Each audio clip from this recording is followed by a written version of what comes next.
বাইদেউসকলে মোক প্ৰায়ে সুধি থাকে যে 10,000 টকাৰ যিখন আঁচনি আছিল সেই আঁচনিখন আমি কেতিয়াকৈ আৰম্ভ কৰিম।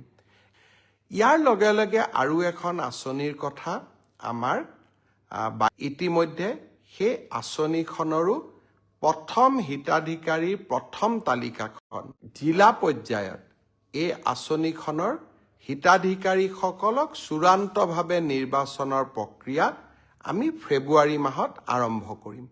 ইতিমধ্যে 32 লাখ আই মাতৃক এই আঁচনিখনৰ বাবে আমি প্ৰাৰম্ভিকভাৱে নিৰ্বাচিত কৰিছোঁ আৰু জিলা সমিতিসমূহে এই আঁচনিখনৰ চূড়ান্ত ৰূপ দিব। কম বেছি পৰিমাণে মই আশা কৰোঁ যে প্ৰায় 28ৰ পৰা 29 লাখ মাতৃক আমি এই আঁচনিখনৰ সুবিধা দিব পাৰিম। মোক দুই এজনে সুধি আছে অসম পুলিচৰ ৰিটেন কেতিয়া হ'ব? মই ভাবোঁ যে ফেব্ৰুৱাৰী মাহ নহ'লে মাৰ্চৰ প্ৰথম ভাগতেই আমি অসম পুলিচৰ কনিষ্টবলসকলৰ পৰীক্ষাৰ ৰিটেন টেষ্টৰ কাম আমি সমাপন কৰিম।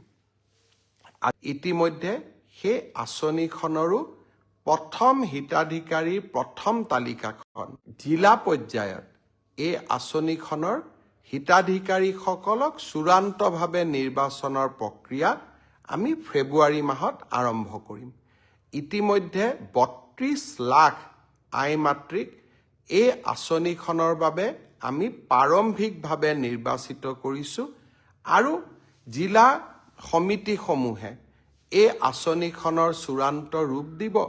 কম বেছি পৰিমাণে মই আশা কৰোঁ যে প্ৰায় 28ৰ পৰা 29 লাখ মাতৃক আমি এই আঁচনিখনৰ সুবিধা দিব পাৰিম।